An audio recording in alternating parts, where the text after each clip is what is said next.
আসলো আর তুই স্যারের মুখের উপর দরজাটা বন্ধ করে দিলি মোহর। ছি মোহর ছি,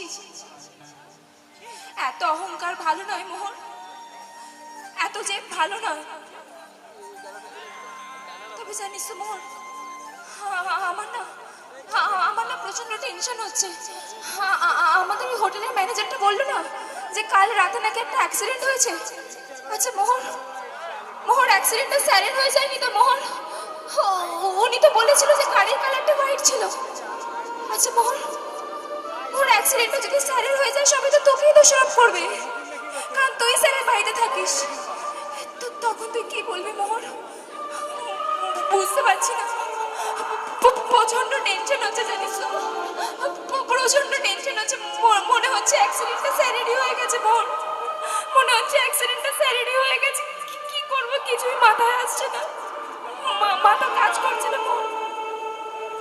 তবে যাই বল মোহর, এই সব কিছু হয়েছে শুধুমাত্র তোর জন্য মোহর, শুধুমাত্র তোর জন্য।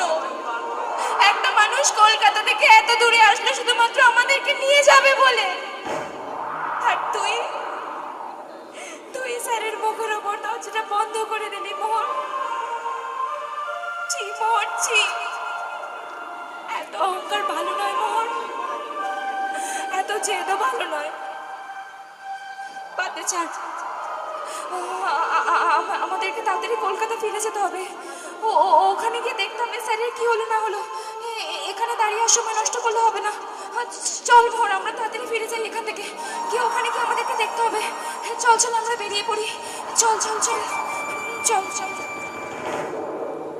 তো এটা ছিল এই মোহর সিরিয়ালের সব থেকে আমার ফেভারিট একটা ডায়লগ।